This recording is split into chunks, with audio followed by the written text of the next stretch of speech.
I would like to see him found and confronted. I think he should know the deep and lasting damage that he did to me. I need to know if his life has been affected or if he's sorry for what he did. I need to believe that there is some form of justice operating in this world. He was such a nice boy. She shouldn't have invited the guy in the first place. We didn't know whether to blame Laura. It's not just the ugly, funny-looking person that's going to rape. Her face, I just saw her broken. I think that women raped are treated worst by the people that they love.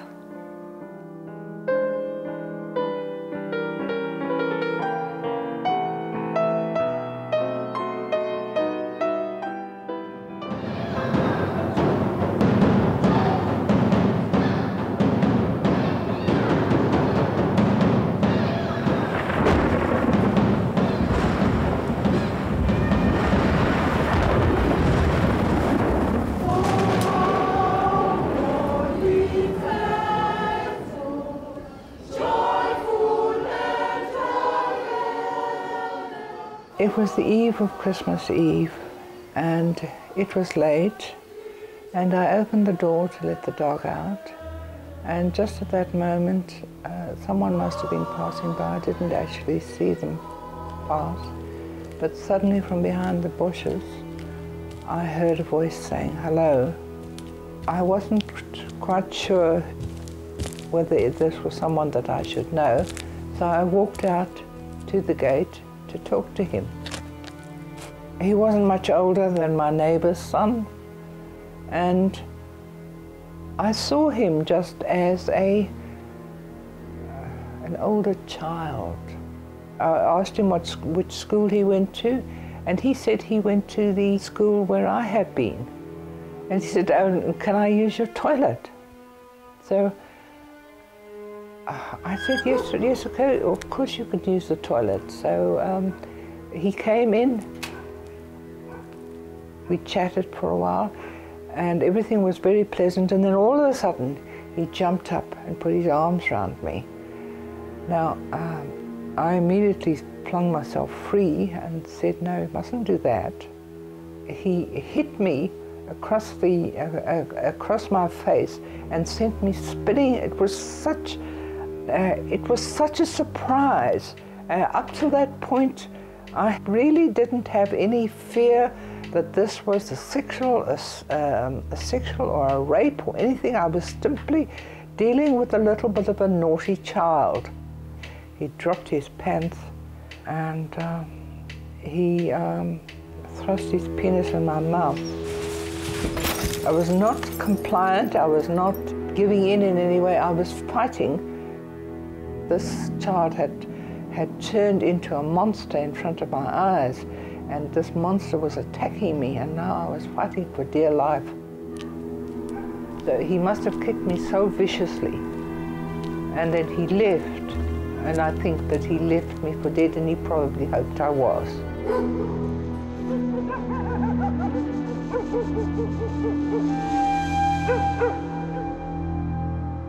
In the middle of the night, I got woken up with the doorbell ringing and went to the door, and Laura was standing on my stoep with absolutely nothing on and her face covered with blood.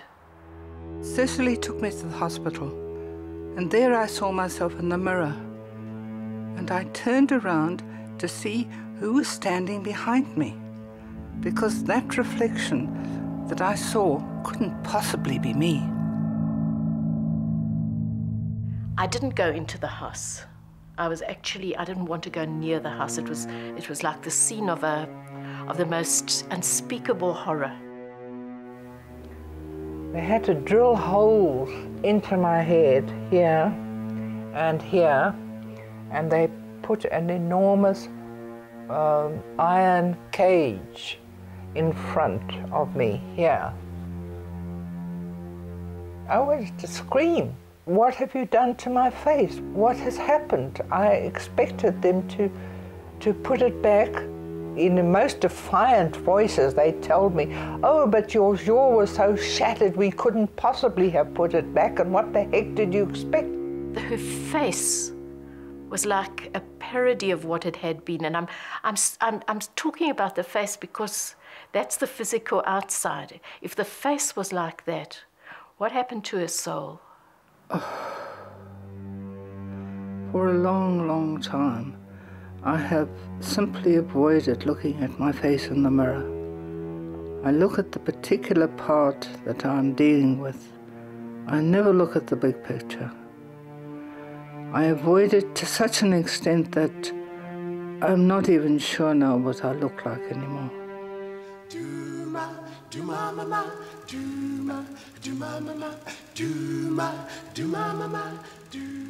I never thought I was beautiful, but I was happy with the face I had. I worked hard to keep myself young and attractive, even through the dark years of my volatile marriage to Peter, a promising young filmmaker who became an alcoholic. And with hindsight, I should have left him by the side of the road many years ago. I'd had a musical upbringing and a brief and successful career on the stage, but that ended with children and the need to be a breadwinner. I hadn't wanted children, but a statement like that in the 1950s brought only condemnation. Still, I had 2 children, Michael, boisterous and headstrong, and Cathy, who was painfully shy as a child. And I made the decision to devote myself entirely to the task of being as good a mother as I possibly could be. I remember just how we'd come home from school and Laura would be in the lounge with him. Remember, she loved her records, hey? She'd have her records playing and she'd be dancing. Dancing in the lounge. Yeah, when we'd arrive home, she'd say, come on girls, drop the bags, let's dance. And we'd have some lunch and she'd play piano tunes for us. My children are very different, and I was surprised that it was Cathy who followed in her father's footsteps and became a filmmaker. She moved to Australia, and Michael stayed, married, and took up motorcar racing. I finally divorced Peter and lived alone in Hope Road. Some people may have regarded me as a bit of an eccentric, but I had some good friends. I felt sorry for her because I always thought she was kind of lonely, but I don't think she was. I think she was just that kind of person that could be on her own. She had very strong opinions. I didn't always agree with her. We used to have lots of arguments. She was intense.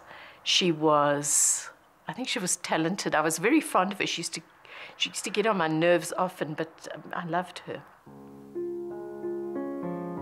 I'd been living in Australia for 15 years and my filmmaking career was just beginning when Cecily phoned me. It was Christmas Eve and she said, something terrible's happened. Your mother's in hospital.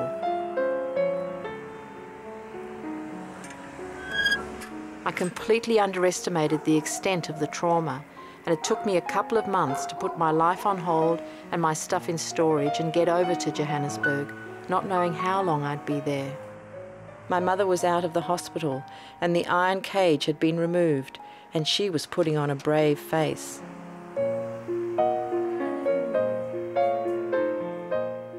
Not long after my arrival, she let me film her doing a tour of the house. We were sizing each other up, not knowing how to deal with the situation. She wanted to appear as if she was coping, but the camera became a grim voyeur.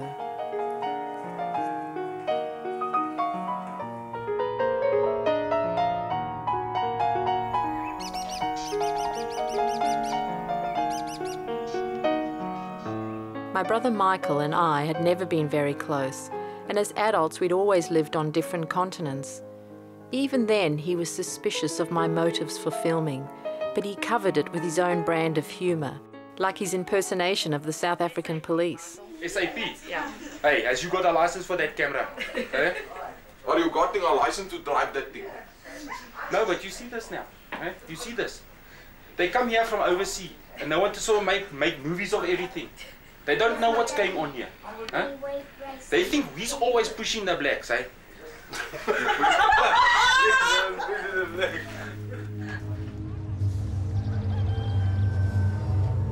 For me, Johannesburg during those last years of apartheid was not a laughing matter. The fear I felt in Hope Road was intense and very real. The neighbours told me that 2 women alone in a house without security fences was asking for trouble, and Laura was afraid her attacker might return.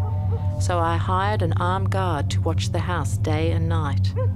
But he couldn't protect Laura from the real tormentors in her midst. In Laura's case, a certain amount of it was brought upon by herself.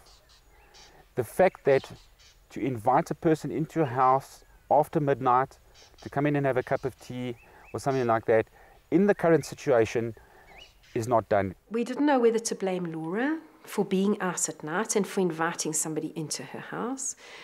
One didn't know who to blame or how it had happened. Yes, I did hear that she asked for it. I did. I just saw her broken, like a human being was taken and spirit crushed. Hey, it was too terrible. Not long after I arrived, my mother fell to pieces. I just wanted to die. Life had ceased to be of any value whatsoever, and I just wanted to die. And so I was totally uncooperative in any kind of healing process. I'd say she was shattered, absolutely shattered, because it was her face, which is a person's self, as it were, the self they present to the world. And as I said, very depressed, suicidal. If you go into the garden and you pick a beautiful rose and you put it into a vase, you might say, is that rose dead or alive? It looks alive, but in actual fact it's been cut off from its source. So it's alive, but it's dead in a way. And often after these traumatic things, or even a terrible illness, the person gets it into their mind that they're alive, but they're not alive. They've been killed in a way. It's that kind of, as I say, death imprint. And I think suicide goes a lot with that. I went to the hospital to see her. That was the first time. She was beaten, knocked about. The police delegated this whole thing to a retired female police officer. But she had the foresight to go to the school and to ask them for the school magazine. And she came back with this magazine, and I looked through it. There was a photograph of the rugby team, and when I saw it, I picked him out immediately. And I saw, that's him. It was the emotion of, I found him. I went to see the investigating officer who was handling the case, Jan van der Mescht. He told me that the suspect was overseas, that the boy's father had threatened to sue him for false accusation, and it was his word against my mother's. He gave me photocopies of some documents from the file and advised me to drop the case. My main concern was keeping Laura alive and getting her to Australia, so I took his advice.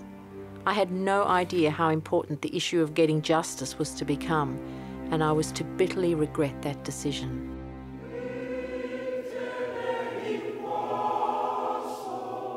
It took 7 months and several face operations and suicide threats before I was able to convince Laura to come with me to Australia. I packed her belongings and sold the house, and she said goodbye to the world she had come to completely distrust. And get me out of that god-awful, terrible hole. Yeah. As you wave me goodbye. My neighbours put on a wonderful farewell party for me, and I played the gracious guest. But despite it all, I felt angry and betrayed. It seemed as if the entire world was saying to me, you brought this on yourself. I just wanted to withdraw and have nothing to do with any of them.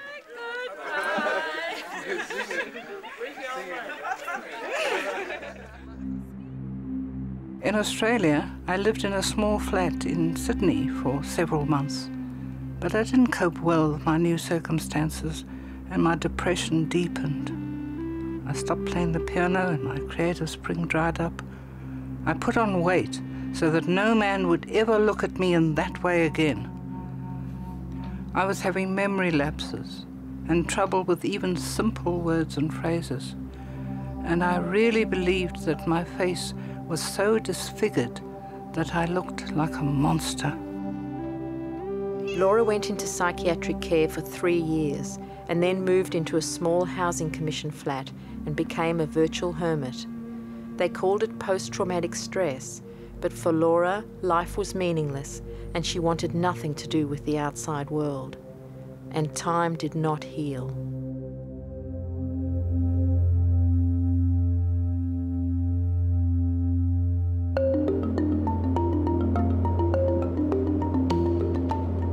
Seeing my mother shut herself away for all those years, I felt as if I'd lost her and nothing I could do would bring her back. Finally, in desperation, I proposed going back to Johannesburg to try and get the case reopened. Laura was dubious at first, but she agreed. It was becoming clear that without some form of justice, she would never get over it.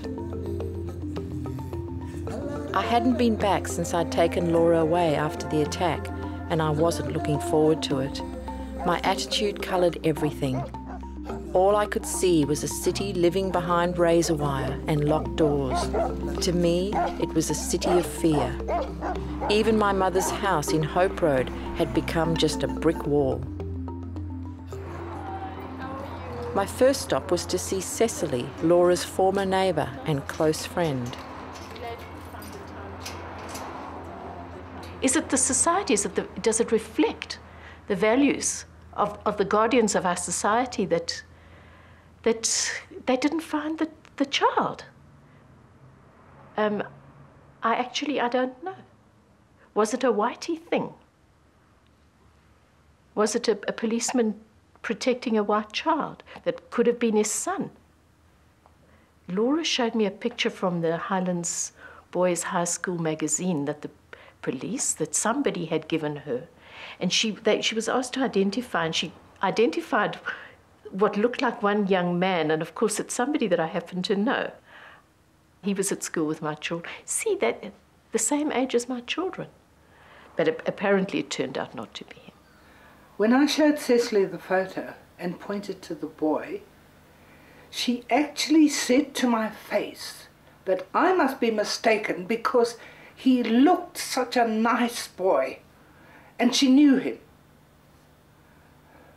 People don't realize how devastating it is to be disbelieved when you are so adamant, as I was about my attacker.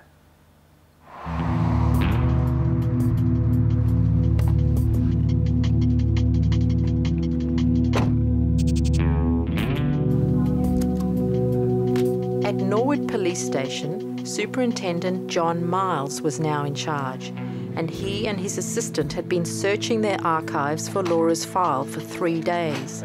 The news was not good. Now, confirmed. It must be destroyed. This is the last hope? Yeah, these two were the last. The file was, according to the investigating officer, submitted to the public prosecutor, declined to prosecute. And but it's been destroyed. We're going to make assumptions, you know, when we say what happened to the file, you know, so we can't give you a direct answer to say.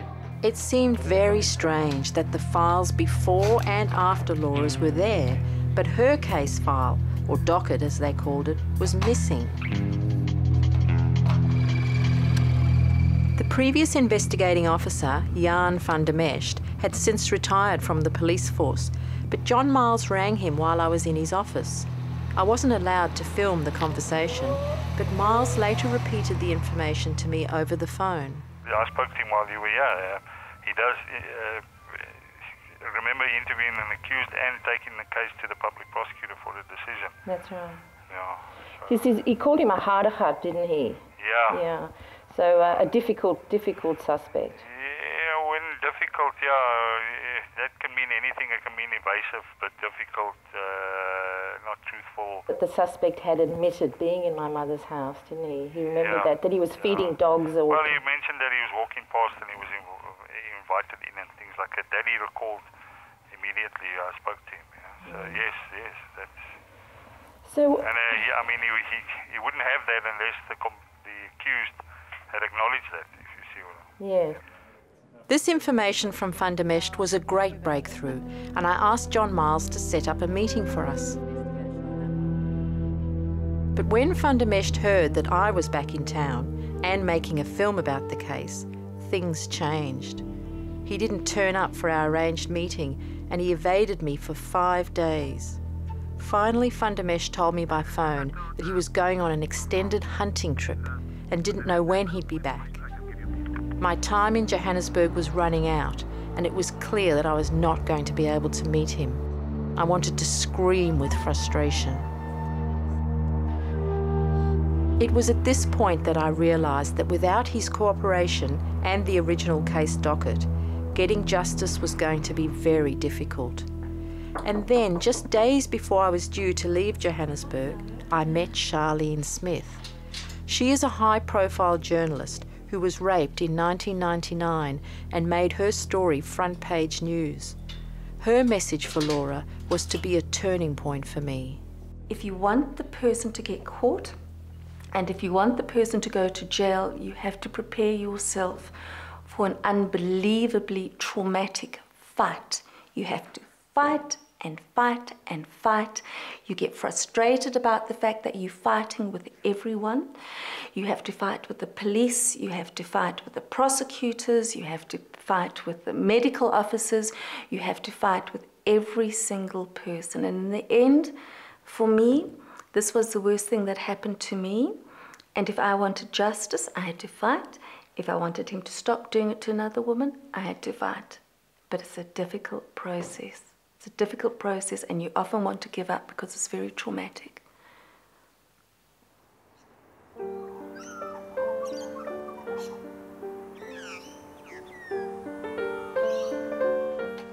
Cathy came back feeling like she'd achieved very little. But the very fact that someone was prepared to believe me and to listen for the first time got me going again. I made a tentative step, and I've joined the University of the Third Age, and there we have a group that is studying philosophy, and then there's a discussion group, and both of them I find very stimulating. The program is called Seasons for Growth, and the name is relevant. I'm learning slowly. I'm trying to get on with people. You made any friends? Yes, I've made some very good, I think I've made a few friends. There was a slow awakening there that perhaps somebody else could be interested in my dark secret, my nightmare that I've been trying to sweep under the carpet, and I've spent years and years and years trying to forget it and to put it aside, and now here's an opportunity where perhaps you can draw some good out of it. These are the African ways of honor to you. Encouraged by Laura's tentative steps, and with Charlene Smith's words about the need to fight for justice still echoing in my head, I went back. African ways of honor to you. The country had changed so much since I grew up here, and on this second trip I was feeling more optimistic. I made the decision to try and find something positive from what had happened to Laura, and to look at the country through new eyes.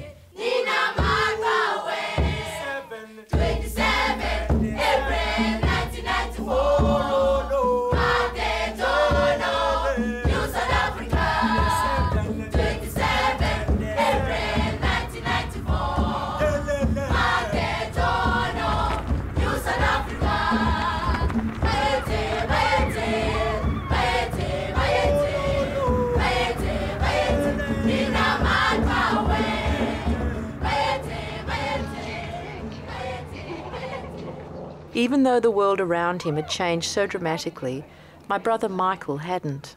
I've always been the Engelsman, the alien, the person that, who are you? You don't fit in with us. I didn't fit in with them, I don't fit in with this crowd. It means nothing to me. The new flag just looks like Winnie Mandela's underpants or something like that. I've got no idea how to relate to it or anything like that. This is a pump action shotgun. Carries 12 rounds up in this tube here. I have 2 daughters, and the subject of rape is obviously one of those things that is on your mind the whole time. The guard here is me. I put up a very, very big, mean demeanor, and I carry a big shotgun. You can put it against your shoulder like this and shoot like that, but that is if you really want to actually aim specifically. This is our family's defense mechanism against this, because you're not going to get the police or any fellow citizens or anyone else to watch out for you. I'm ready for this. Ready for action. Michael had never told his daughters about what really happened to Laura. They always assumed their grandmother had deserted them for the good life in Australia. Down, and then ready to shoot. Michael's warnings made me realise that I was unprepared for the potential dangers of this city, and I should take some precautions. So I hired a personal bodyguard and driver. I'm going to drive you, I'm going to look after you. Yeah. So whatever it is you have to be. I know sometimes when you go to like Soweto, Alexander, so you need something to be protected. So normally I've got my firearm with me. Okay. Moshe Dayan became my constant companion and friend and took me to places I would never have otherwise visited.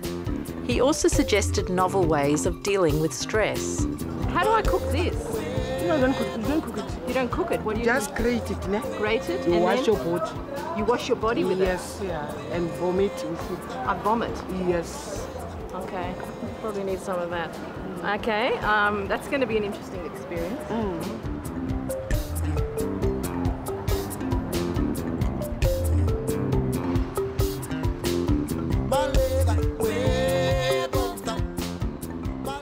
Under the new South African government, a unit had been established in Johannesburg to deal specifically with sexual assault and child rape cases. The head of the unit was Superintendent Andre Neetling, and he had some good news for me. We are the investigative authority. We are not the prosecuting authority. But what we can do from our side is to reopen the case and look at those questions that you had, because if a case was withdrawn, it can be reopened at any time. And revisit all the evidence and things like that presented to the prosecutor and see how far we get with regards to that, to also provide you people with some kind of closure, I suppose. Andre assigned the case to Captain Arnold Boonstra and gave me permission to follow the investigation and to film it. Police work in Johannesburg is dangerous, and hundreds of police officers are killed each year in the line of duty. Arnold and his buddy Ferdy always worked together, and their main focus was the investigation of serial rapists and child rape. That looks like a good, healthy breakfast there. Yeah, it's great. That's why I'm so healthy. There's definitely a lot of stress, especially long hours. Type of cases you work on sometimes catches up on you. You're involved in more funny stuff, so see the worst, never see any good. So there's a bit of stress. How do you deal with that? I see a psychologist. You have to.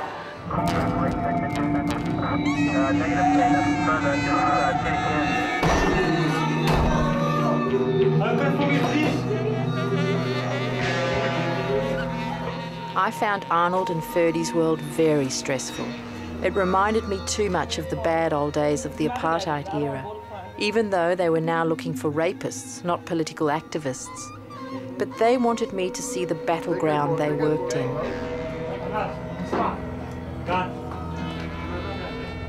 Most of the people in South Africa are black, and just a small percentage are white. Around about 10% of us are white, and the rape graphs follow that almost completely. So most women getting raped are black women getting raped by black men. However, you get white men who rape and you get white women who are raped. It isn't a racial issue at all. It's a societal issue of disrespect toward women and children. Arnold arranged for me to meet with the elderly volunteer police reservist, Myra Carroll, who'd worked on Laura's case back in 1989. She'd done most of the legwork, including getting the photo from the school. She didn't remember many details of the case, and she was hesitant about which boy my mother had identified from the photo. Could it be this one? Yes, exactly. Honestly? Yes. I don't remember. That's I don't remember that it does. So why is it that you think you pointed to that one? I don't know. She remembered immediately. As soon as you showed her, she said, "That's him." I don't know, and that's why I was so hesitant, because really I don't remember, but isn't that strange that I should have done that? Everything was put in the docket and handed over. Definitely, that's I always do. I don't keep anything. Would they have asked you to interview the suspect? No.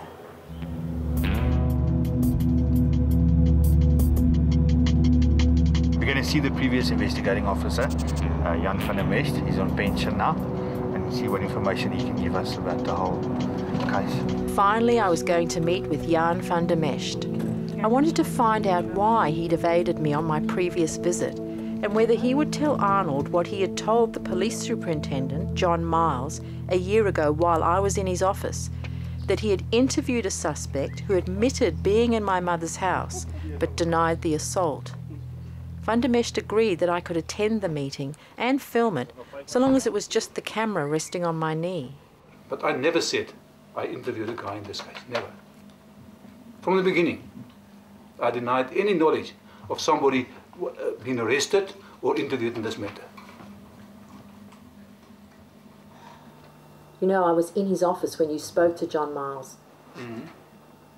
I was there and I heard you say this. Saying what? Saying this thing that you'd spoken to the suspect. Hell, I never said that. But I Never was in my life. Office there. No, of course I'm not. not Do you understand making Afrikaans? Yeah, I do. Why should I lie to you? For what reason? I don't know. I can't understand it. I just want to get the name of the guy that you spoke to. I never interviewed anybody in this case, man. This I can guarantee you. And I never said this to John Miles. You said to me when I came to see you in 1989, you said to me that the parents had threatened you. They'd threatened you with false accusation if you continued with this investigation. You'd spoken to the parents and that's what they said. And when I said at the time, how can you conduct an investigation? You just said, well, that's how it is. It's possible, I can't remember. So you could have spoken to the parents? No, it's possible. It's possible, I can't remember exactly. You can't remember where he lived or even one tiny bit of information? Nothing at all. I'm a total blank. So do you think he's telling the truth? Van der Mest, I don't know what you think.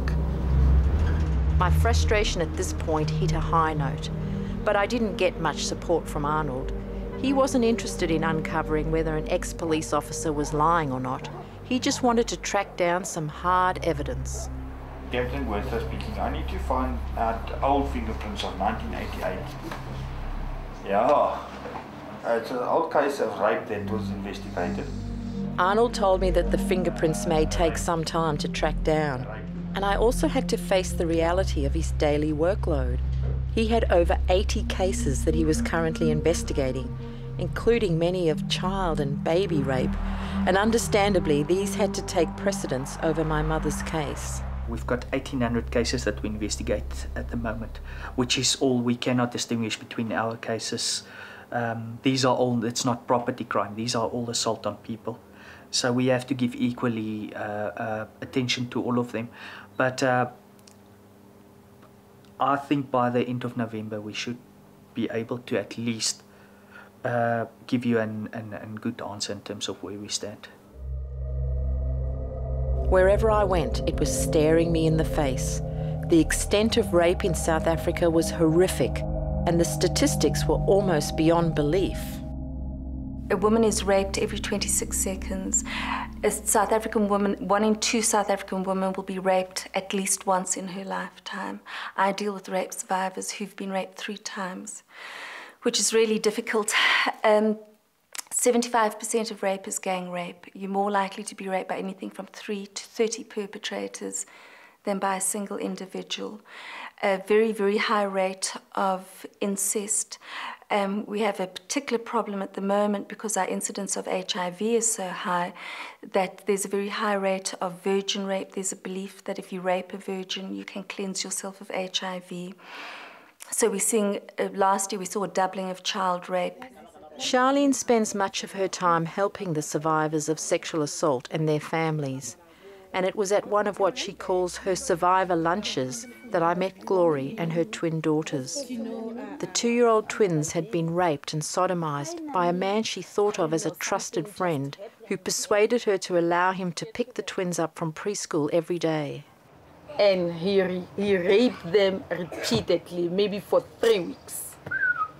Every time, every day. Where? How? You don't know. I don't know. I wish I can know. No, you don't want to know. Did they tell you?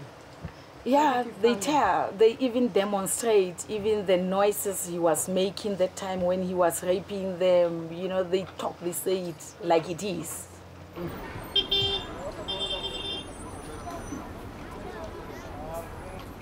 Hi, Cathy. How are you?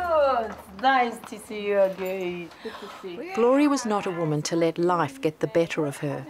Before her daughters were born, their father had flown the coop, so she employed a full-time housekeeper and nanny to look after the twins, and she kept her job as a flight attendant with South African Airways.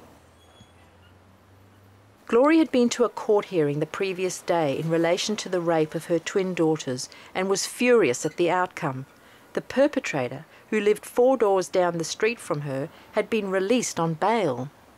I was so depressed I couldn't even have dinner. I had this terrible headache, and I think maybe it must have been nerves or what, because I couldn't just believe that they are remanding it to next year, February. It's 4 months. It's too much. And this guy's still walking around free. He was in a new suit, new shoes, new shirt, and he was so boastful and like, I don't know. He's still around. I saw him yesterday. This is dangerous, you know, it's like a virus. It's like something, we should stop this now.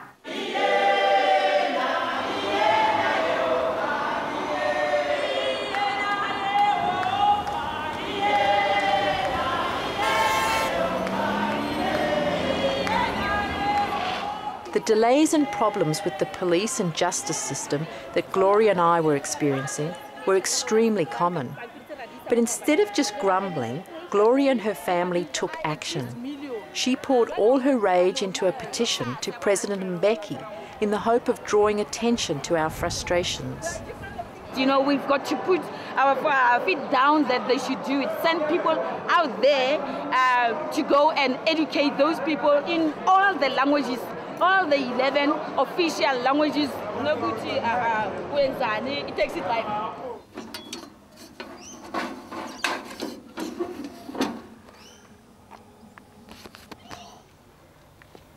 My letters back to Laura about my progress were starting to have an effect, and she was beginning to see the bigger picture. If we are going to have a safer world for women, the first thing that we've got to do is the painful process of exposure, which is what I'm doing now. And that if women go on trying to hush it up and ignore it and pretend it doesn't happen, they are never going to address any kind of steps to stop it, and then it will just carry on. Glory took me to the court hearing of a young 8-year-old girl who had been brutally raped and mutilated. The local community was staging a protest outside the court to highlight their frustrations with the justice system and to vocalize their rage. This is taking its toll on the poor family.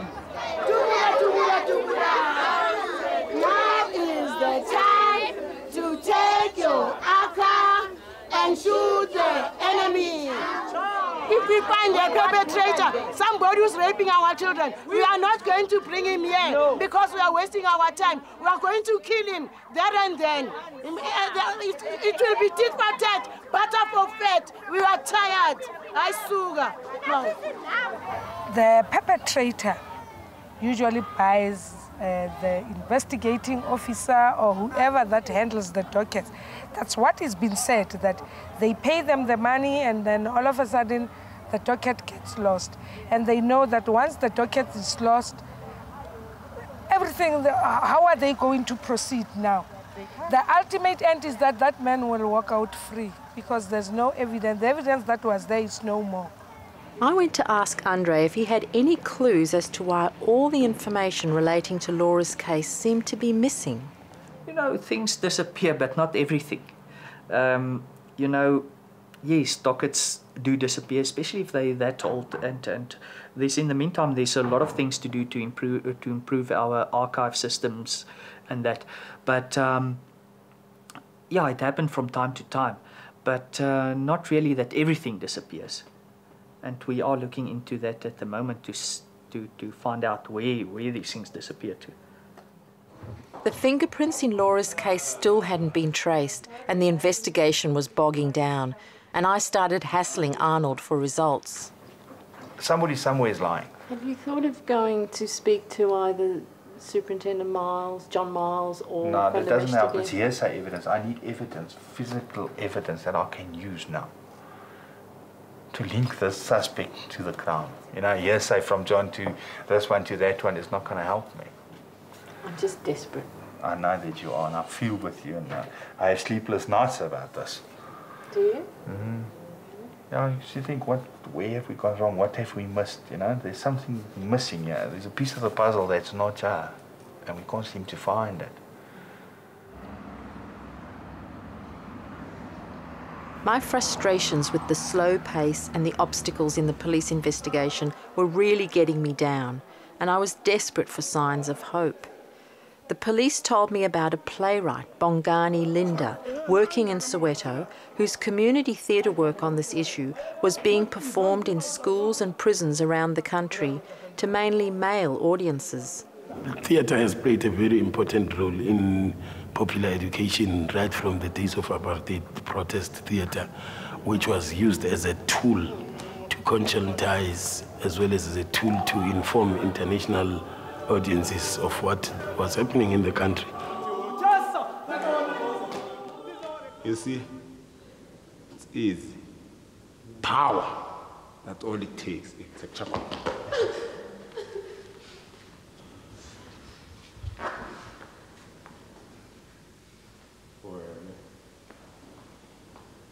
My old lady, if you ever dare go to the police, this house will be a foundation. And you'll be signing a death warrant. Yebo, Noma?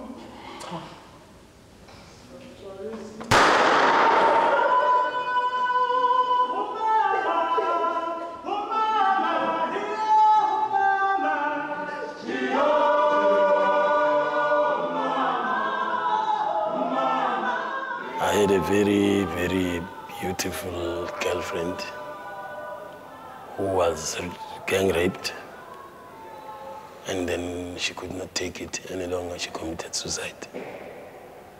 I got very angry.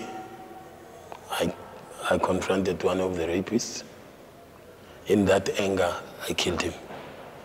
I was arrested, stayed for about 24 months on trial, but thanks God I was acquitted because charges were dropped against me. And then after that, you know, like I got very worried that what kind of a society is this? Because in fact, it just did not end then. Rape became a popular crime in our townships, and you know, till today, it's still like that. It's sky high. It's crime number one. We've got this anger, and the anger that we have is taken to the wrong people. It's taken to our sisters. And you know, for me, this makes me very angry because, I mean, I've experienced it. I used to love that woman.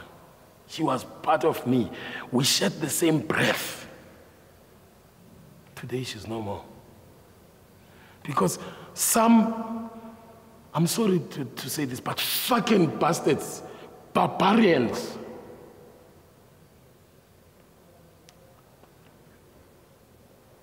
Yeah. I prefer not to talk about it really because it breaks my heart every time. But rape is a man's problem more than anything. It's a man's problem, and I'm worried because it's still fashionable. I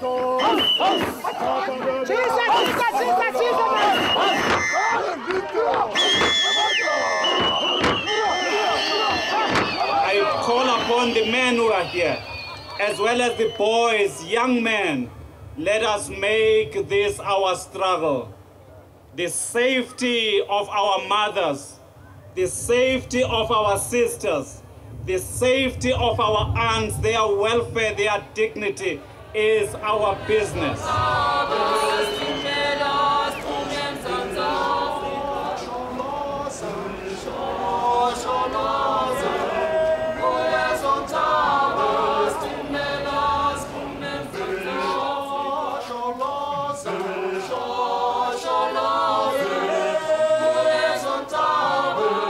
When a child is abused, I know it touches a very tender part of us. Arnold still couldn't find the fingerprints, and Laura's case had stalled. He was also preoccupied with the 1,800 other sexual assault cases his unit was investigating. And I realised that if I wanted things to move faster, I would have to take action myself. I found a private investigator who agreed to help me for a fee. Okay, I'll assist you in this regard as well. Thank you. And you guys have got access to hidden cameras? Yeah, I do have. Yeah. And a recorder for that matter. So we'll be able to record the audio and the video itself. Okay. The private investigation company were very quick to deliver results. I gave them the name of the boy my mother had identified, which appeared on the school photograph. Within days, they were able to tell me where the suspect lived, that he owned 2 firearms, he was married and had recently had a baby son, and he owned a business with his brother. Keep going straight here. Just go right. It didn't take long to find his workplace. So I found it, yeah. But then I didn't know what to do next. The thought of going in was too overwhelming, and I felt completely out of my depth. Moshadan reminded me of the 2 guns the suspect owned and warned me to be careful. So I did a stakeout. It seemed to me now that my best option was to bite the bullet and confront the man my mother had identified with a hidden camera and find out what he had to say. But I needed to be sure that what I was proposing was both legal and ethical. It's a strategic choice in many ways rather than a legal choice. I mean, I think legally you have the right to do it. Strategically, one would have to weigh up what would be the impact of you doing it. A, on the alleged rapist himself and whether you would silence him or open up the floodgates of his confession. I mean, we have no way of telling that. And B, on the police. I mean, would it annoy the police? Does that matter? The lawyer also told me that if I wanted to use the video of the confrontation as possible evidence, I should not reveal my intentions to the police.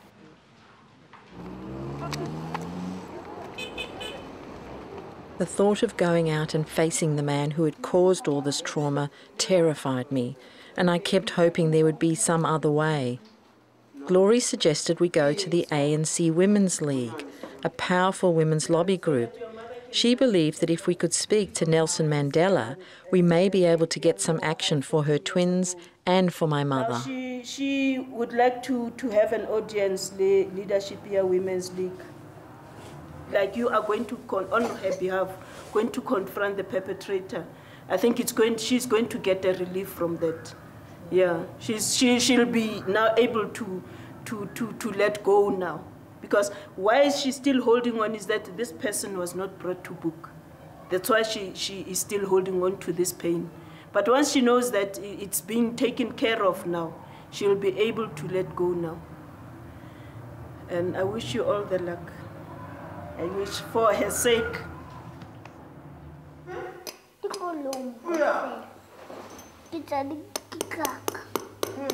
They scared, Cathy.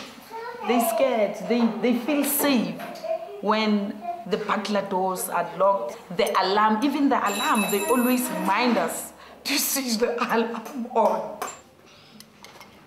Watching the twins playing with locks and bolts was heartbreaking.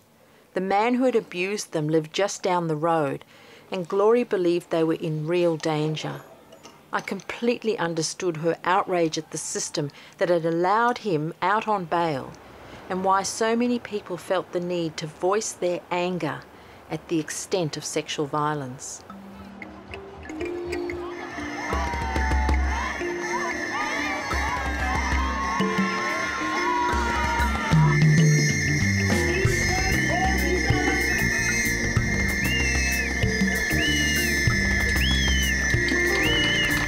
What do you think about this child abuse, Abuti? Glory finally collected over 10,000 signatures for her petition and presented it to the President's office in Pretoria. But she wasn't stopping there. She asked me to help her write letters to the Justice Minister and the Minister for Safety and Security. The bail was granted despite the fact that I informed the court of the danger he poses to my twins and my nanny. I want the president to stop giving these people bail. Okay. To me, it's a major thing. That's a big thing.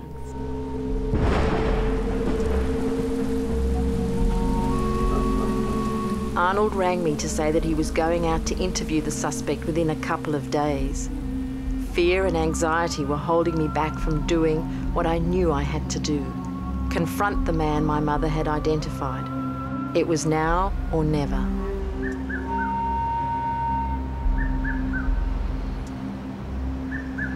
That morning I awoke with a sick feeling in my stomach, but I'd come this far, and this time I had to see it through.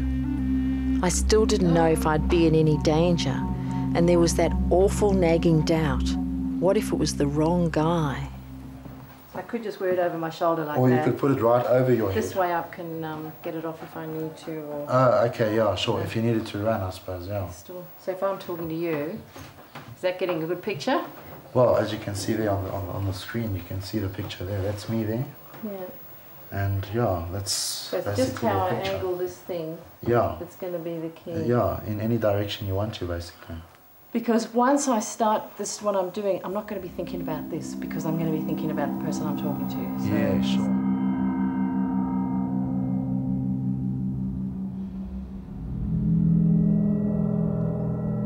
I just wanted to ask you something. It's a personal matter. Okay.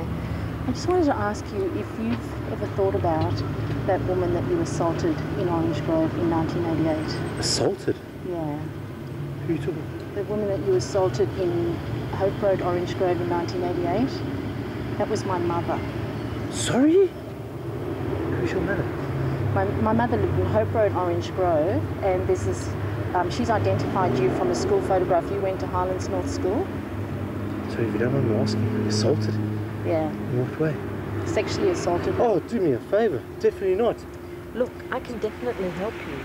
The police are about to come and question you. What are you talking about? There's a lot of evidence. Who's your mother? My mother was the woman that was in that house that you went into that night. I don't know, and I don't know your mother from a bar snake. You have my word. In the wildest genius, your mother's making a mistake. And you have need to tell her that. I swear to you on my son's And if you life. do tell her I'll that and tell she her that. believes you, then she will Ma'am, withdraw. I tell you, she can come, and I swear to you on my mother's life, my son's life, on everybody's, on my family's life. I don't know what she's talking about. I swear to you. Do you want and I'd like to phone my father and ask him if you don't mind to come with me. You go upstairs with me. I swear to you, I don't know what you're talking about. Hold on, but listen to me. Dad does not. No, my dad's getting upset because he knows that it's not me. Dad. Yeah, but Dad. he has to verify that what he told the police. Hold on. They say that you told the police that I agreed that I was in Hope Street. But that you didn't assault my mother. No. Okay, can you bring a police number? Okay, Dad, I'll phone you back just now, okay? Okay, but listen to me. Don't start shouting and screaming, please, Dad. Please, Dad, listen to me. Don't start screaming and shouting, please. Please, just speak to my father, because my dad's really upset now also about this. There's no ways on this planet. Sorry. Did you speak to the police? My Please, name's Cathy. Dad, just tell him, please. Is Cathy Henkel. Cathy Henkel. Man, I've offered to help your son. Man, hold on. Because my mother has identified him. No. Do me a favour. This is wrong. From a photograph. No, this is wrong. No, this lady says that I raped her mother in 1988 in Hope Street. Sorry, I don't want to have your father shouting at me like that. Listen, if you will meet me down the street, we can discuss how I can help. His father's gone ballistic. I could well imagine it. Because his father probably thought, my God, thank God, you know, I got away with it, and he's been, and now to be suddenly confronted with this, I'm sure he would go ballistic. I can well imagine. She's making a mistake. I'm telling you that now. You have my word. If you don't mind me asking, what was I wearing? Supposedly wearing. I don't know what she's talking about. I swear to you. She knows what you're wearing. She says she was with you for a long time. She's making. No. I know. She's making a mistake. Okay. Okay.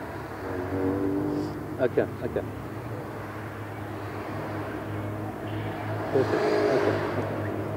He says you shouldn't talk to me. And I understand why, man, because the thing is that one of these assaults really sticks, and that's why I thought, you know, if you could talk to my mother. In fact, your mother's more than welcome to come out and she can face me face to face and then tell me, because I promise you have my word. Okay, I've got nothing to hide. I feel devastated because there doesn't seem to be any resolution now. He's just got to a point of denying. Where are you going to go from there? He's just going to go on denying and denying. The confrontation left me shaken and confused. I realised how naive I'd been to hope that he would confess. And yet the way he reacted just didn't make any sense. He didn't ask even the most basic questions other than, how did you find me? And what was I wearing? And why did he immediately go and ring his father? I desperately needed to debrief and went back to the psychiatrist Laura had seen after the attack. I'd say that even getting to speak to his family, getting to speak to him, has done a lot to frighten him very badly. More than, maybe even more than coming in front of the police and everything. I think you've got a lot of justice by going there. A lot of justice done, because you've terrified him. He's not going to be able to live with himself. He knows that somebody knows who he is. He knows that you know. He knows that this is you're going back to Australia and people know. He's not going to be able to live with himself as easily as maybe he's lived with himself, which he probably hasn't managed easily. When I told Arnold what I'd done, he didn't object, and in fact he took a copy of the video of the confrontation as part of his evidence. The suspect responded by hiring a lawyer and refused further contact with me. I had to accept that our legal case was weak. It was his word against Laura's.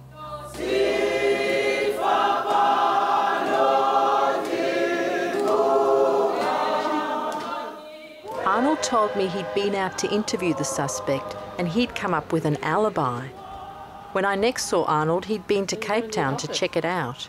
The hotel that they claim to have stayed in has subsequently closed down. The one wing's been completely broken down and the other one is standing empty. So there was no verification of his alibi. It's his word and those of his witnesses. So hard, because my mother is so certain that it was this guy, and I just have to keep believing that. I tried, and I'm not giving up. It's bad to just give up. Somewhere along the line, something should happen.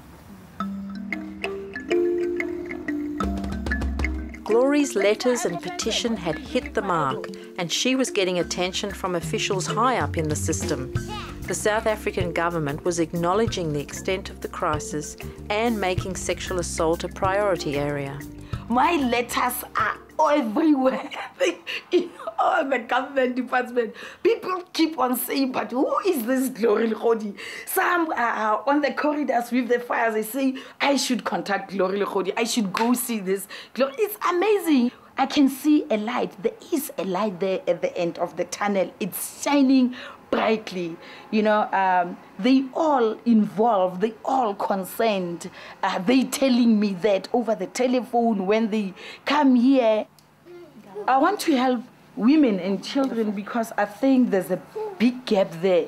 People are there struggling, and I realize that people, you know, get tired when they busy with their cases and something goes wrong. They just say, I'm just going to leave it at that, because, you know, it's so tiring. We both have experienced this thing. You know, you can't just go on without any light. So people give up most of the time. So I want to encourage people not to give up.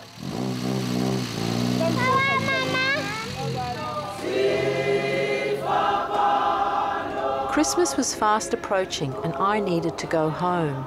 But there were still some things that I wanted to resolve, so I went back to Hope Road. A big part of the trauma for Laura has been this thing of not being believed. She was really hurt that you, one of her closest friends, didn't believe her when she identified her attacker.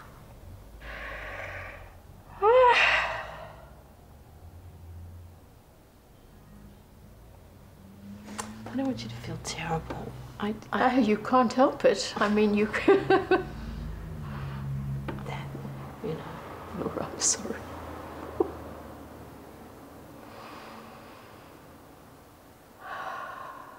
Cecily admitted that she'd dismissed Laura's identification of the suspect as wrong because she knew the boy. What did I know about them? Their mother was a woman who, she was one of the mothers who used to kiss her children goodnight, still in Standard 5. When, you know, she used to kiss her boys goodnight. That's how I knew them. He was such a nice boy. Such a nice boy. Nice boys don't do that. After she'd moved to Australia, Laura had very little contact with her son and granddaughters, and the attack was a taboo subject that was like a barrier between them. She felt Michael still blamed her. I blamed her, not a chance. We did.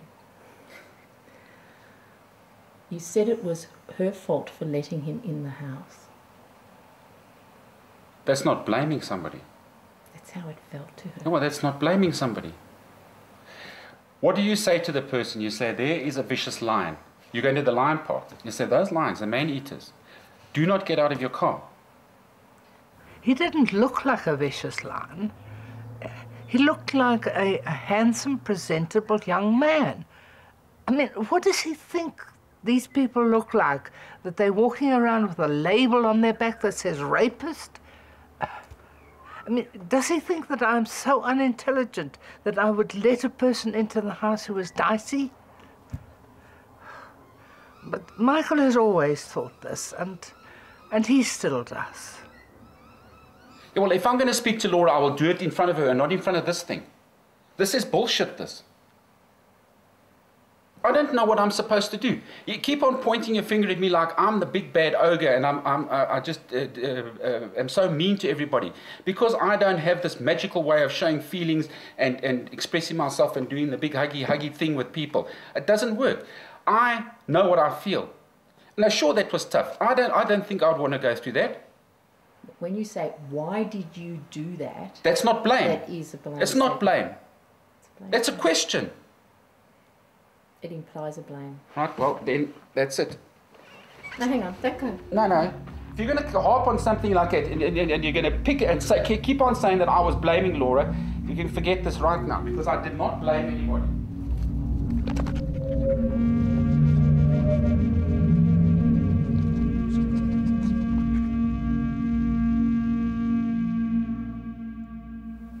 Yeah, I never realized that one little statement like that could cause Mom to have so much trauma.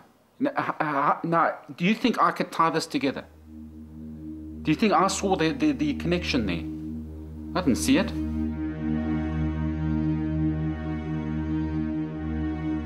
I know that within my heart I have the right intentions. I would like to help, but I don't know how.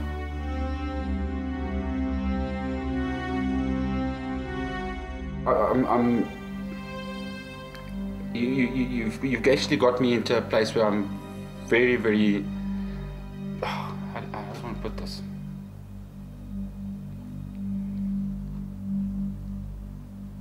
I'm sorry, and I really hope that this can make it better. That's all I can say. Michael, thank you.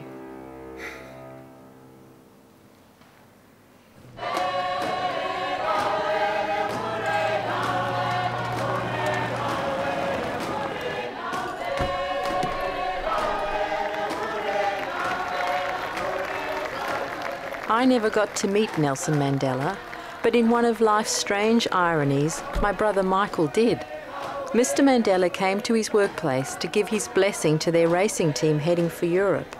And as I watched him through jealous eyes, I was reminded that life doesn't always work out the way you want it to.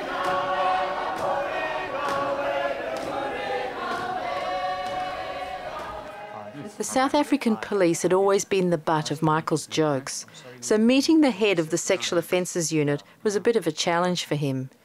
But when he saw the extent and detail of the new investigation, even he had to admit that perhaps things were changing in the new South Africa.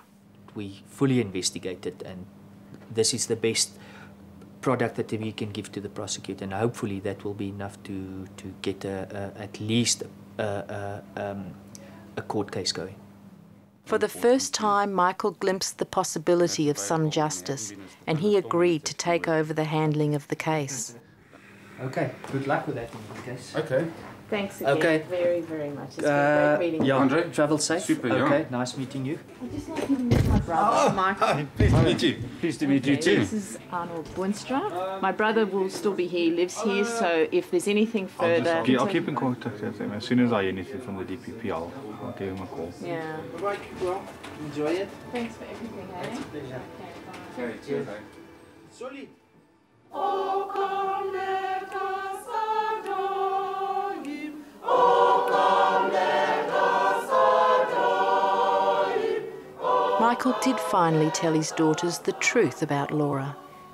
To our Nana, I learned so much about you over these past few days and weeks. I was deeply hurt by the events that happened to you before you left for Australia, and I'm praying that your wounds will be healed by the love and efforts of your children and us grandchildren. The last time I met you, I was only 3. It is so nice to know I do have a grandmother, and the news that I heard about you was heartbreaking. I just want to wish you a Merry Christmas and hope that you recover fully from what happened. Well, I will try to write. Love, Mike.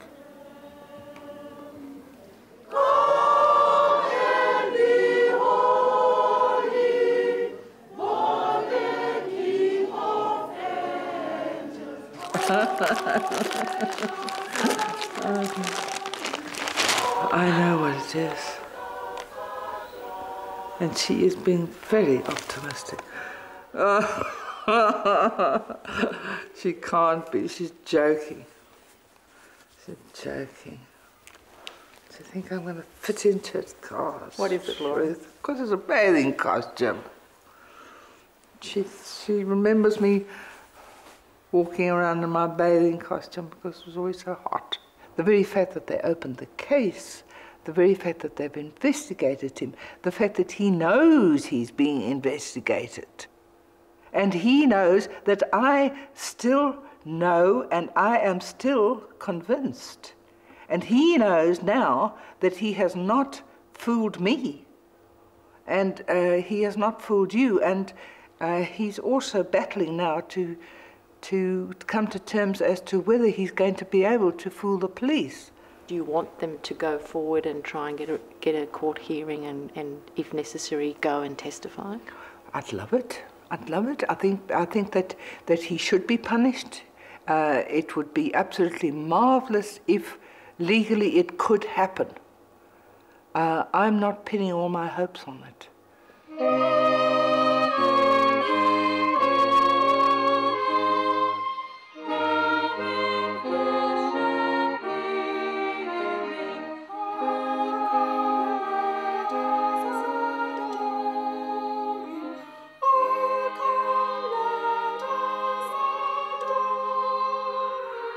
Hello? Michael, it's Laura. Well, hello, how are you? I'm just phoning to say thank you for the Christmas gifts and the messages that you sent. They were wonderful. Oh, that's okay.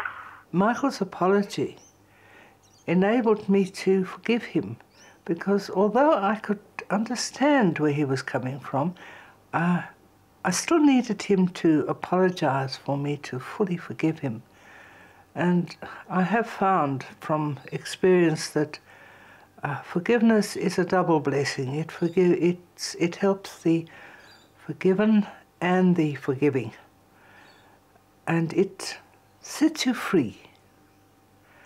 But I'm afraid I can never forgive the attacker, because if I do that, then I am condoning what he did, and I can never condone what he did.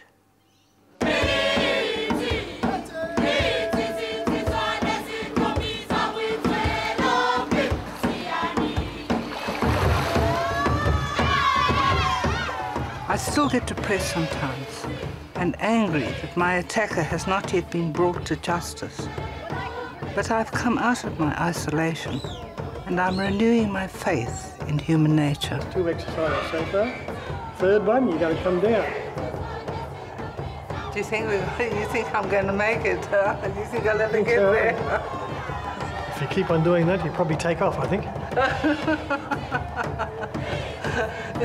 Yeah, well, I want to take off. I want to take off the weight. Oh, well, yeah.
Two days before Christmas in 1988, my mother was sexually assaulted and savagely beaten in her home in South Africa by a young white teenager. Even though she identified her attacker from a school photograph, The boy was never charged and remained free. 12 years later, my mother had still not recovered from the attack and had withdrawn from the world. Desperate to find something that would help her, I went to South Africa in search of some form of justice. I managed to get the case reopened, but when the investigation bogged down, I took matters into my own hands. So if I'm talking to you, is that getting a good picture? Well, as you can see there on the screen, you can see the picture. Armed with a hidden camera, I went out to confront the man myself. The woman that you assaulted in Hope Road, Orange Grove in 1988, that was my mother. Sorry?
Masiteke wanasibona Tamabona Zimbabwe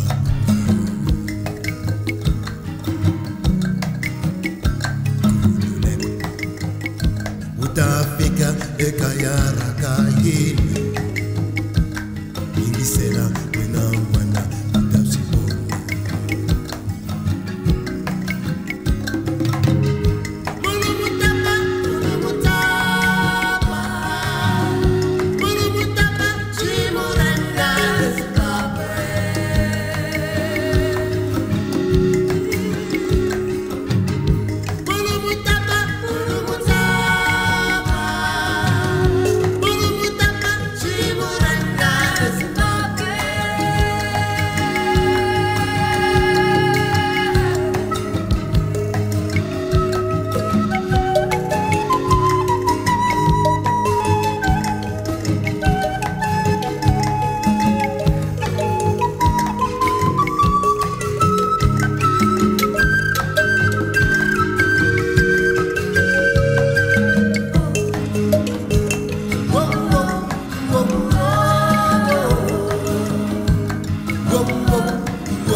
just saw this film, The Man Who Stole My Mother's Face, at the Tribeca Film Festival here in New York, and I was profoundly moved by it. I think it starts in a terrible event that really changes the landscape of a family, and tells the story not only of that family, the courage of the daughter who was determined to help her mother find closure for this terrible thing that happened to her, being raped.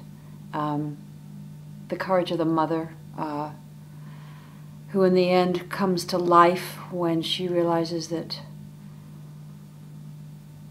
attention is being paid and there's possibility for some sort of justice. And in the wider picture of what's happening with this issue, this terrible problem in the whole country of South Africa and across the world. So it starts very specifically and tells this really riveting story, and puts it in a greater context. I think it's a tremendously important movie for anyone who cares about violence against women and anyone who cares about the viability of a family and healing as opposed to just hopeless destruction. So I was very taken with it, and I hope everybody will have a chance to look at it and be strengthened by it and inspired by it and healed by it.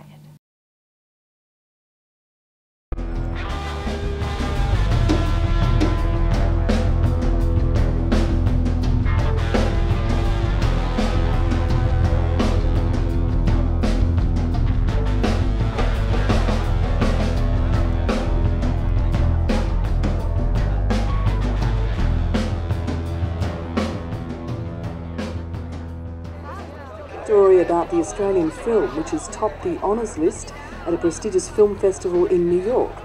The film, The Man Who Stole My Mother's Face, has been named the best documentary at the Robert De Niro Tribeca Film Festival. Cathy Henkel, good morning, congratulations. Thanks very much. You are proud of yourself, I hope. Well, yes, it's a weird concept to, I mean, I was so honoured just to be selected for the Tribeca Film Festival and be invited to New York and, you know, taken over there. It was, you know, that was exciting in itself. To win was just beyond really even thinking about. What are you going to see? The Man Who Stole My Mother's Face. We can't wait, actually. We've heard about it.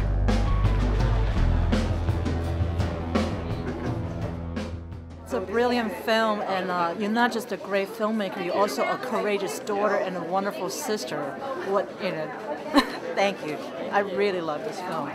Incredible film, and I hope all due justice is done at the end of this film in other countries. It was a great film. Thank you so much. It's very empowering, and I recommend it to everyone all over the world, especially men. Check it out. I think you did a tremendous job. Great, great film. Your objectivity in such a personal matter was fabulous. For myself as a man, seeing the men in the film, sort of the one South African man talk about his girlfriend that had been raped, and sort of how he felt so passionately about it, made me feel, I guess made me connect a lot more with the issue of rape than I'd ever before been able to, and particularly your brother Michael, the brother in the film, made me feel like it was my own issue as well as his. So it was awesome. I actually just wanted to say that this is a subject that's very close to my heart because I do work in women's shelters, and I am an activist in the sense of trying to keep everyone informed, and I just wanted to say that this is a subject that is usually dealt in a very sterile and cold manner, and I was very impressed and very proud to, you know, hear you speak and see the film and realize that it can be done and with a touch of humanity to it. And yeah, that's it. It was wonderful. Thank you so much for making this movie. It was extremely emotional, very moving, and something very personal to me, just even having had friends who have been raped. And I think as an American, as someone who is African as well, and as a woman, I felt like it really spoke to my heart on so many different levels. And I feel like the movie was very healing, even for me, and I can't wait to tell other people about it and make sure that they see it. And I think just it had a really powerful message, and it didn't, it was very healing for me, and I'm glad I got to see the movie. So thank you, it was excellent. Just really moved. I think you're amazing. I think the whole movie was amazing, and your mother was just very heartwarming, and I really appreciated it. Can I have a card? Okay, thank you. The film The Man Who Stole My Mother's Face has been named the best documentary at the Robert De Niro Tribeca Film Festival, and its director Cathy Henkel says she wanted her film to be uplifting despite its confronting subject, the rape and bashing of her mother. The feeling that you have when your name is called as a winner is quite unreal. It's surreal, really. I think I just went into a kind of state of shock at that moment. But I apparently got quite happily onto the stage without tripping over and made a fairly good speech and remembered to thank all the right people. So, yeah, it was a very strange feeling, but very wonderful too. You are proud of yourself, I hope. I am proud. I'm proud for, lots of reasons. For my mother and for all the people who supported the film here in Australia, and for the fact that a film about sexual assault could do so well. Because it's such a tough subject. Well, it really brings into focus the whole issue of sexual assault, doesn't it? Yes, that's right. Filmmaker Cathy Henkel, who's just won that award in New York, and you'll be able to see her award-winning documentary on ABC TV later this year.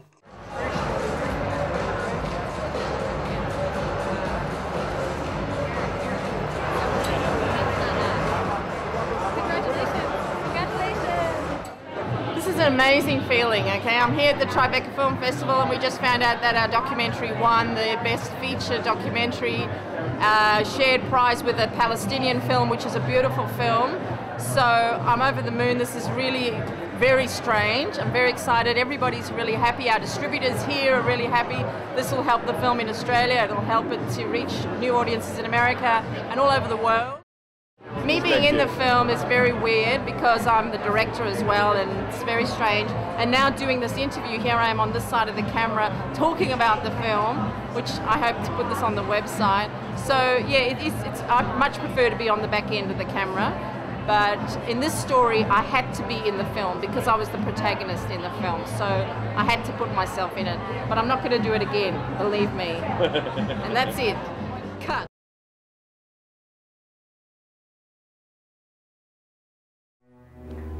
They had to drill holes into my head here and here, and they put an enormous iron cage in front of me here.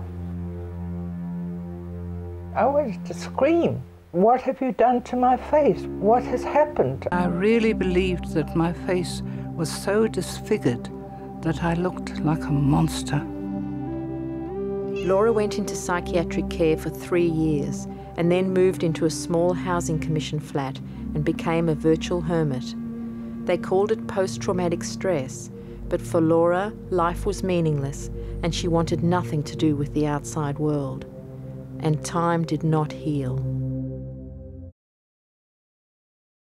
One of the reasons I became a hermit and why I remained a hermit was that when I looked in the mirror, I saw this terrible face looking back at me, and I was quite convinced that everybody else saw it as terrible as I did, and so I didn't want to inflict it on people. I just felt that people would not like to look at that.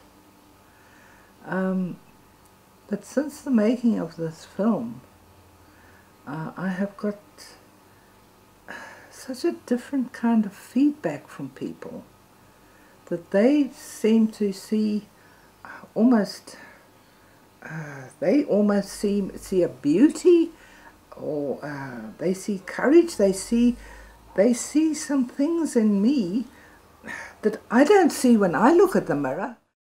I do get out quite a lot more. I get out quite a bit. I go to U3A about 4 times a week. We have classes on philosophy, history, Shakespeare, great painters. We have a debating group, and I belong to a a creative writers group. The most common argument against space exploration is that all that money would be better spent on helping the poor. Then there's the exercise groups. We go to a heated pool, and I'm just starting up yoga. and I've been playing life ball, which is it's really a walking basketball. But it's great fun, and it's surprisingly tiring. Shoot. All right. I've just got an email here which is about the poem that I submitted to this poetry competition, and they're telling me here that I'm a semi-finalist and that I have an excellent chance, I'm quoting, I have an excellent chance of winning one of the prizes, including the first prize. And then also they're saying that they're going to put out a publication and they're going to publish my poem. The Women's Health Centre invited me to lead a march to reclaim the night, and we marched around Lismore, and then afterwards we went to the Star Court and there was a showing of the film.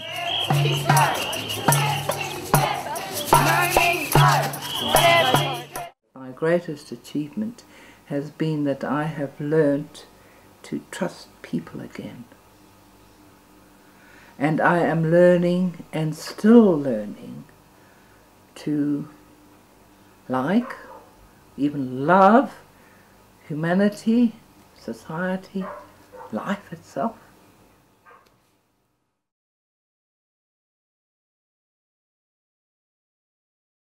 I had 2 children, Michael, boisterous and headstrong, and Cathy, who was painfully shy as a child.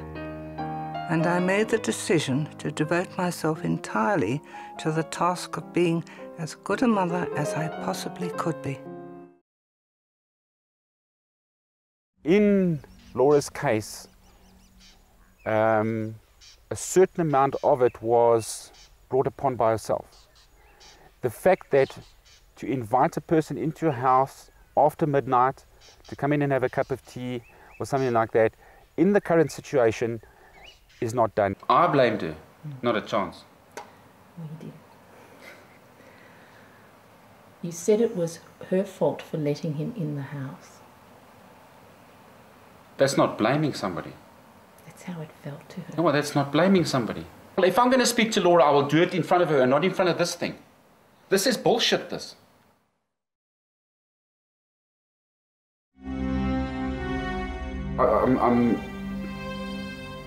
You've actually got me into a place where I'm very, very... I don't want to put this.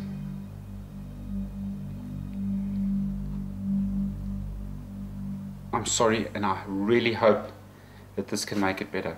That's all I can say. Michael, thank you.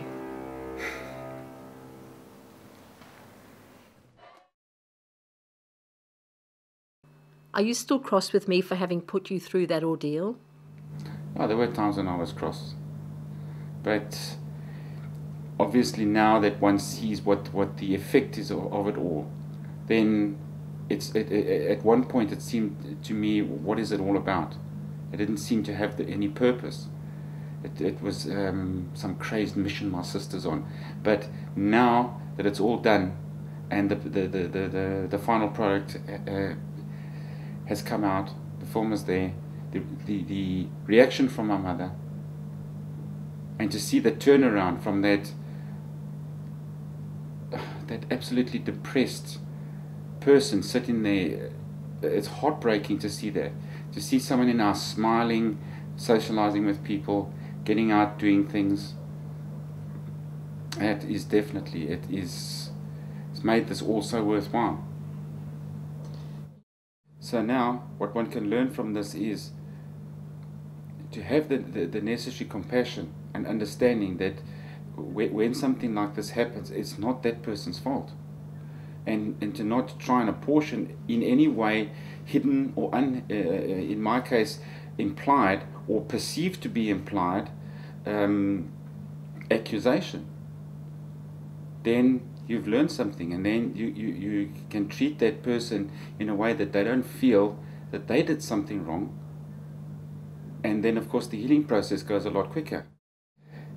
It could have been done without film. It needed a mediator, somebody like yourself, who is able to be compassionate to both sides and understand both sides of the story, and then it could have happened as well. The fact that it's been done through film is, to me, it's just another way of doing things. But the film now, because it's hard, documented material, can now be taken to other families and internationally and shown. So it's not just our family that's healed now. It can now work for other people. Look what we did. And if we, us bunch of clowns, can do this, then anyone can do it.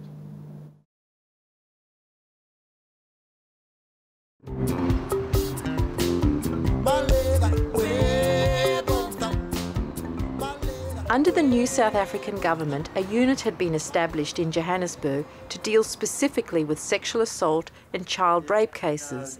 The head of the unit was Superintendent Andre Neertling, and he had some good news for me. We are the investigative authority. We are not the prosecuting authority. But what we can do from our side is to reopen the case and look at those questions that you had, because if a case was withdrawn, it can be reopened at any time. Andre assigned the case to Captain Arnold Boonstra and gave me permission to follow the investigation and to film it. Police work in Johannesburg is dangerous, and hundreds of police officers are killed each year in the line of duty. Arnold and his buddy Ferdy always worked together, and their main focus was the investigation of serial rapists and child rape. All cases of rape that was investigated. He had over 80 cases that he was currently investigating, including many of child and baby rape, and understandably these had to take precedence over my mother's case. We've got 1,800 cases that we investigate at the moment, which is all. We cannot distinguish between our cases. These are all, it's not property crime, these are all assault on people. We fully investigated, and this is the best product that we can give to the prosecutor, and hopefully that will be enough to get at least a court case going. Arnold and Ferdy that you met during making this film haven't slept for 3 days now. I actually had to force them to go home last night and get some sleep, but they started at 5 o'clock this morning again, and they look a bit haggard at this stage. So I'm not going to be able to see them? I doubt it. I don't think they want to be seen like the way they're looking at the moment. They are visibly very tired, red eyes and whatever. Have you got any more resources than you had a year ago? Yes. Can you say that? We had specifically in Gauteng, I believe there's an absolute urgency around crimes committed against women and children, and our unit specifically. The units were resourced to capacity by soon after you left, and all the units were resourced in terms of vehicles and logistical resources to capacity. Sexual abuse, rape, sexual assault, those kind of things happen in privacy. It's not like an armed robbery where people burst into a bank and you've got 20, 30 eyewitnesses and whatever. This happens usually, these people are alone in a room, it happens in seclusion. So you sit with the situation of the single witness. And that's why it's so prominent for me that we were able to have 24 life sentences issued. Considering how difficult it often is to deal with these cases. Besides the 24 life sentences issued, 44 sexual predators received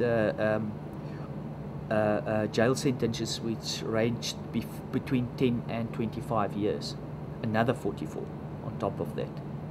So I think that's just proof in terms of that we can't sit down and say we can't prove these cases. Let's stop working on it, or let's just take it as it comes or whatever. You've got to work hard on it, and you can get justice at the end of the day. So I haven't been following your mom's case as close, but the last that I dealt with it was presented to the Director of Public Prosecutions for decision. And subsequently, I believe Arnold Boonstra, the investigating officer, is still investigating the matter. What can you tell me about the status of the investigation of my mother's case? Well, the case is, we have the docket, we've looked through it. We have discovered that there are a number of gaps that exist in the investigation that needs to be done. And we are taking it very seriously. We are putting some steps into having it further investigated to see if at the end of the day we can proceed with the case or not. We are also considering whether we shouldn't have a separate and national team because of what we are finding in terms of how the investigations continued. We need to look at whether we shouldn't have a different team investigating this case further, so that team can identify other issues that we need to be looking at in terms of whether it's disciplinary action that we can take against people who have not done their job well. Or I would like seriously to say I'm really sorry about the experience. It's not something you wish on your worst enemy. And certainly we are trying to do our best, to settle the matter one way or the other. We will give a feedback of what has transpired and of our decision whether or not it is to prosecute. As you wave me goodbye. I think she was talented. I was very fond of her. She used to get on my nerves often, but I loved her. Laura showed me a picture from the Highlands Boys High School magazine that somebody had given her. And she was asked to identify, and she identified what looked like one young man, and of course it's somebody that I happen to know. He was such a nice boy. Such a nice boy. Nice boys don't do that.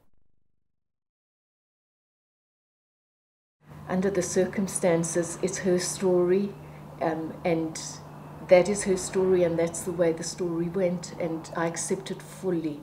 And my not believing her must have robbed her of self-belief and just added to her lack of faith in people. And it must have been a terrible thing for her. I think that the film was really inspiring. I don't know if you noticed when we first started the film, I was sitting crocheting. That blanket that I was crocheting went down on the floor, and I sat watching it. It's first of all, the film made something that was so ugly into something beautiful. I was reminded when I saw the film that I spoke about Laura's soul and her face. I connected the two at the beginning of the film. And at the end of the film, when I saw Laura having her rant, and I saw the life and the animation in her face, I saw that soul come to life again. It didn't matter about her face. And so I think that the film not only artistically has merit, but I think that the film has done something more than just an art form. I think it's brought a woman back to life. And I once told you that I hope that my daughter one day can do for me what you've done as a daughter for Laura. And I'll say it again now, that you have been a wonderful, wonderful daughter to your mother. I hope I've played a better part in her life than I did in her film. For sure. Hi, Cathy! How are you? It's nice to see you again.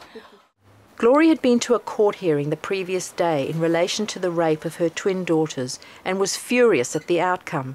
The perpetrator, who lived 4 doors down the street from her, had been released on bail. I was so depressed I couldn't even have dinner. I had this terrible headache, and I think maybe it must have been nerves or what, because I couldn't just believe that they are remanding it to next year, February. It's 4 months. It's too much. And this guy's still walking around free. He was in a new suit, new shoes, new shirt, and he was so boastful and like, I don't know. He's still around. I saw him yesterday. This is dangerous, you know, it's like a virus. It's like something. We should stop this now. I can see a light. There is a light there at the end of the tunnel. It's shining brightly. I want to help women and children because I think there's a big gap there. People are there struggling, and I realize that people, you know, get tired when they're busy with their cases and something goes wrong. They just say, ah, I'm just going to leave it at that, because, you know, it's so tiring. We both have experienced this thing. You know, you can't just go on without any light. So people give up most of the time. So I want to encourage people not to give up. It's almost 2 years now that this guy raped and sodomized my kids. And justice, nanda, nothing at all. I've been everywhere, all these departments, and they're not helping. They do promise. They promise me that they'll do something about it.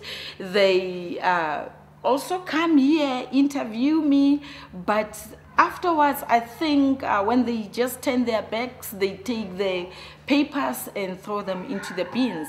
Nothing is happening. So now, luckily, some time ago, I was so depressed after this senior prosecutor told me that my case will never go to court this year because my kids don't want to get used to a stranger thing. You know, I told her that there is no way my kids are going to be questioned by a stranger who will just immediately get into the whole questioning thing and ask them who raped them and there are things like that. So I went back to the Department of Safety and Security, and they referred me to the National Director of Prosecutions. And there, this one lady promised me, an advocate, promised me, I can't say promised again, this one, I promise you, I don't know, I've got that hope. I think she's gonna do something. I won't give up. I promise you, I won't give up. Not for my kids.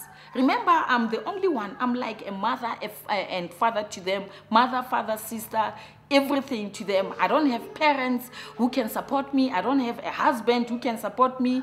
My sisters also have their problems, so I've got to be strong for them. My kids can't go to school. They're still here at home. We're still frustrated. They're still frustrated. They're asking me every day when they're going to school. I can't take them because I'm too scared of this guy. Flower, look at that. They're in jail here. We all in jail. We can't go anywhere. The woman, the nanny who looks after them, can't go anywhere with them. I'm the only one who's allowed to go with them anyway because I'm scared of this guy. He can see us coming and going. Do you still feel that he's a threat to you? He is, very much so. He still is, because of his status. You know, he's a drug lord, he's a heist king. He has killed many people.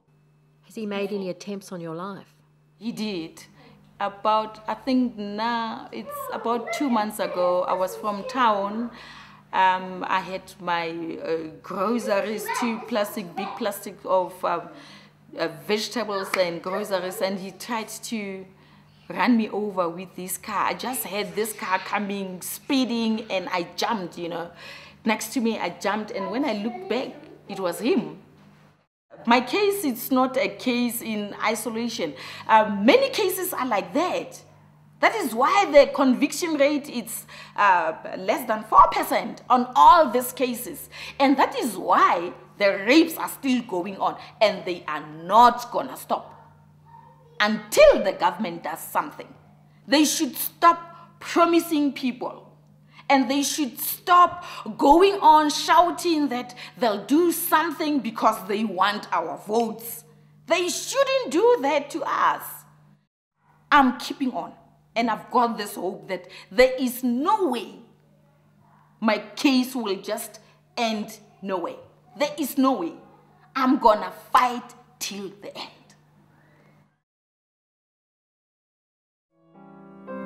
My children are very different, and I was surprised that it was Cathy who followed in her father's footsteps and became a filmmaker. She moved to Australia, and Michael stayed, married, and took up motorcar racing.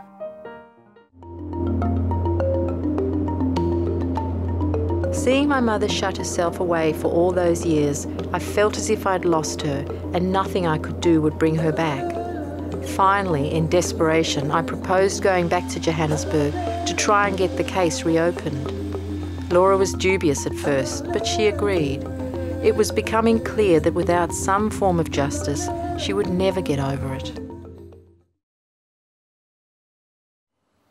One of the main reasons why I made the film was the frustration and distress that I felt from seeing my mother locked away from the world and unable to heal and unable to recover, and knowing that without some kind of resolution, acknowledgement, and perhaps some form of justice, that she would never just get over it.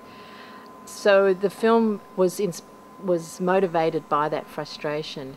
Now that the film has helped my mother so much, and she is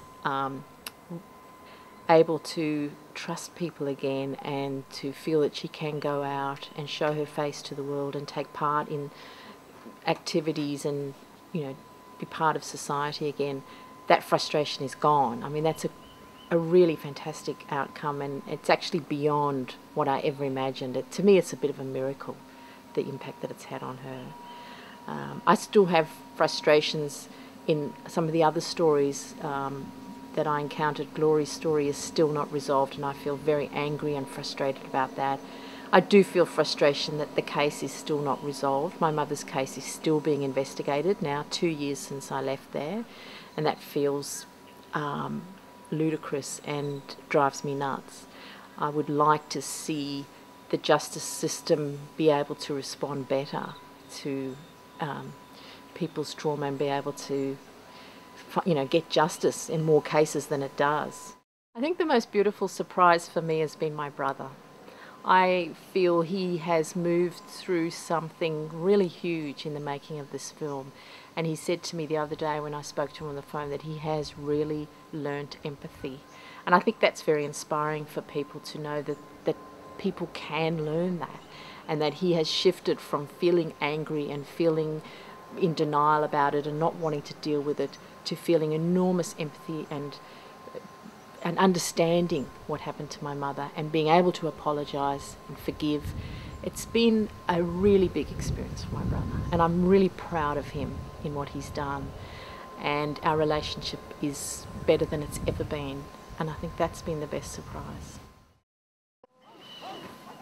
I think the film is having an interesting response with male audiences, partly because of my brother's story, and that men feel that there's a place for them in a story about sexual assault, and his journey through denial and blocking it, and, you know, the implications of blame are very common, and a lot of men respond to that, and the fact that he was able to see through that and talk about his feelings is it's very good that men are able to connect with that. And the police story as well. So I think the film is reaching male audiences, and I'm hoping that it will reach a very wide audience around the world and get discussion about sexual assault out in the open, widely discussed in the media, and at least bring the issue out from under the table so that then methods of dealing with this crisis can be brought forward when people know just how prevalent it is and the implications and the effect that it has on women and families and men and people who are affected by sexual assault. In Australia, the best statistics we've got on incidence and prevalence for sexual violence is a survey that was done in 1996. And through that survey, within the previous 12 months of that survey, there was over 100,000 women that said they'd been sexually assaulted. And when they asked women to reflect on their lives since the age of 15, there were over 1 million women who could identify experiences of sexual violence at some stage. In Australia, the figures on reporting have remained fairly static, so some would suggest that it's as few as 1 in 10 that literally report a sexual assault to the police. So that's 9 out of 10 women who do not disclose or report to police. There were some that would also suggest, and certainly research would support, that women won't even tell a service in any great numbers. So there might only be 4 out of 10 women who would literally call a service or even anonymously disclose that they've been sexually assaulted. They take place in the home. I mean, absolutely predominantly in the home, whether that's her home, his home, or a home, private home. It is almost overwhelmingly in a private residence or in a private place. There certainly are assaults that occur in other contexts, so there are a small proportion of rapes that occur where strangers are the perpetrator. Again, they often occur in a private home, potentially in her home, the victim survivor's home, more than any other home. Public places are much less likely to be a venue or a location for a rape or a sexual assault. The long-term health effects for sexual assault and physical violence are extraordinary. We have really powerful evidence bases for that, and we certainly have for many, many years known that the impact of sexual assault or rape has really long-term and quite damaging effects on women's mental health, on their capacity to re-engage with the social world in which they live. They sometimes become agoraphobic. They develop what's called post-traumatic stress disorder. That might mean that they have nightmares, that they have flashbacks, that they dissociate from certain contexts. We also know, more recently perhaps, that the longer-term health effects literally on their physical health can be incredibly damaging. Women do face incredible levels of disbelief still, not just in any kind of public context like a court context, but they also face it from family members and friends. They're questioned about, why they let him in, or why they went with him somewhere, why they were drinking with him, how they couldn't have known it was going to turn into, a rape situation. What we do know is there are a minuscule number of false allegations, a minuscule number of charges that are laid against women for making false allegations. But there is absolutely the assumption that most women who report this crime or who report this assault are making it up. The fear of being blamed for the assault is overwhelming, I think, for women, and often keeps them silent for years, if not decades. I think they also face a number of barriers or disincentives to thinking about going through a process where they'll have to talk about the intimate detail of the assault. So if they contemplate reporting to police, I think women get that they're going to have to tell a complete stranger exactly what happened. I think they fear that if they do go ahead with reporting and they do go through a court process, that it'll result in an acquittal or he'll get off. And that will mean a jury doesn't believe them. It will mean that the courts have exposed them to what's often a gruelling process of cross-examination. They often, I think, feel completely kind of stripped bare in that context, and often talk about secondary victimisation in those contexts, or feeling that it wasn't worth it.